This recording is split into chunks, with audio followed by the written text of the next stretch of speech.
How is a murder in Vallejo connected to the killing of a Border Patrol agent in Vermont, an elderly couple in Pennsylvania, and a fringe group in the Bay Area? I've been working with my colleagues at the Chronicle to make it all make sense for you. Let's go back to November 2019. A radical offshoot of the rationalist movement called the Zizians stage a protest against the Center for Applied Rationality while dressed in black robes and Guy Fawkes masks. Ziz, the group leader, who's also known as Jack Lasota, and 3 associates were arrested: Emma Borhanian, Gwen Danielson, and Alexander Leatham. Fast forward almost 2 years, Ziz and the associates file a federal lawsuit against Sonoma County, Westminster Woods, and the 2 deputies. They say they were wrongly arrested, abused, assaulted, and mocked for being transgender. In August of 2022, Ziz allegedly dies in a boating accident in San Francisco Bay, according to an obituary in a Fairbanks, Alaska newspaper. Then in November, Leatham, Borhanian, and Dow allegedly attack their Vallejo landlord, Curtis Lind,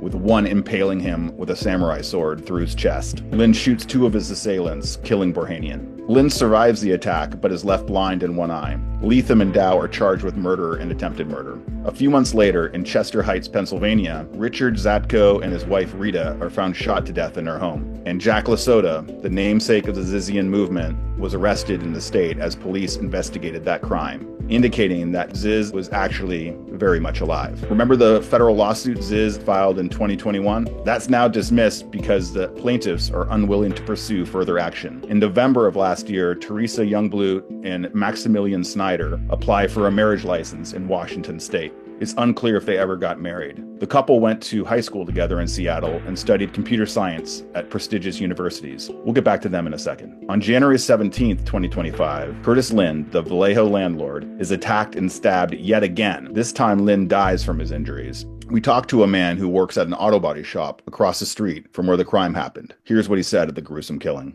El señor, Mr. Curtis, se bajó de su carro y él llegó y lo abrazó por atrás y lo empezó a apuñalar.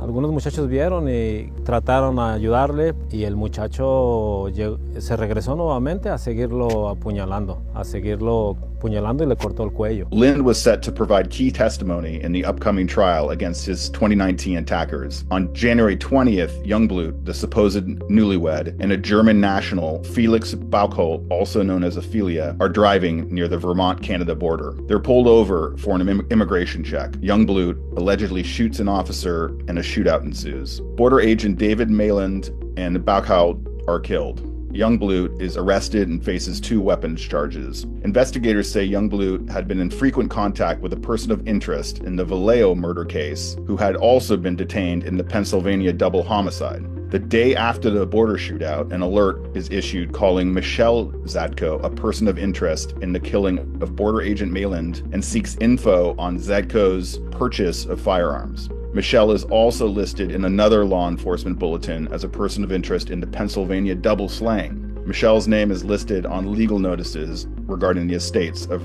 Richard and Rita. Maximilian Snyder, meanwhile, is arrested by Vallejo police in Reading.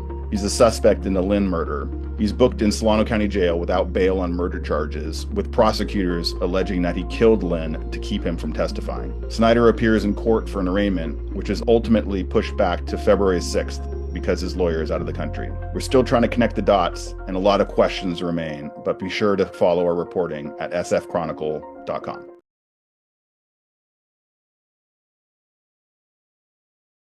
Is there a trans terror cell operating within the U.S.?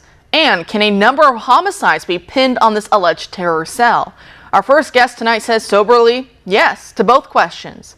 He reports, quote, an elderly Pennsylvania couple was murdered in a double homicide in January 2023. An 82-year-old California man was brutally stabbed to death on January 17, 2025. A U.S. Border Patrol officer was shot dead on January 20th, 2025 in Vermont. The cases are all allegedly linked, end quote. And he's surprised there isn't more media attention on the story. Joining us now to discuss his chilling and frankly tragic findings is Andy Ngo, an independent journalist and a senior editor for The Post-Millennial. He's also the author of Unmasked, Inside Antifa's Radical Plan to Destroy Democracy. Andy, thanks for being here tonight. My pleasure. Thanks for having me on. Right, so there's a lot here that you've uncovered, but first, to kind of get ourselves situated, can you walk us through the basic breakdown of who this main pair is, or I guess I should say was, since one of them is now deceased, and how it culminated into the tragic shooting of the Border Patrol agent that we all heard about on Trump's inauguration day? So the story has now reached a point where it can no longer be ignored by the mainstream media. We are seeing reporting by AP, San Francisco Chronicle, and others about how the killing of the CBP officer was not isolated, allegedly, according to prosecutors. It's linked now to at least 5 other deaths. So the story is there was a trans duo on Inauguration Day who were allegedly involved in a deadly encounter with a Border Patrol officer in Vermont near the Canadian border. Initially, at first, the focus, at least in conservative media, was that the German national who died in the shootout may have been here on an expired H-1B visa. That's still a bit unclear, but what's emerged as we've learned more about the female suspect, who's also transgender identifying, who was apprehended alive, is that both of them allegedly have links to a California-based transgender group, some call it a cult, that are allegedly involved in multiple homicides across the US spanning back the last few years. And some of these killings are really horrific. The most recent one happened on the 17th of January, involving an 82-year-old man in the Bay Area who was set to testify as a key witness in a murder and attempted murder trial against members of this group.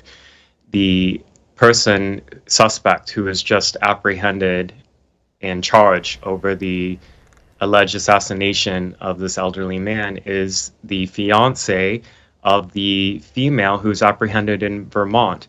And if you read the court documents, the weapons that were used in this shootout allegedly belong to an individual who is also transgender and is the child of a double homicide that happened in Pennsylvania. So there's been multiple people who have been killed.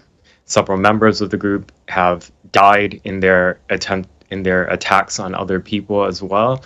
So the story is really big. It's not being covered accurately because one big glaring omission in all the headlines, if you read in legacy media, is that nobody's reporting out that all of these individuals are transgender identifying in some way, and their extremist ideology includes aspects of transhumanism and, of course, transgenderism. As you talk about the Vallejo man in California who was murdered quite recently, he had been attacked by members of this group before, right? I think maybe over rent. He lost his eye. So there you see him with both of his eyes.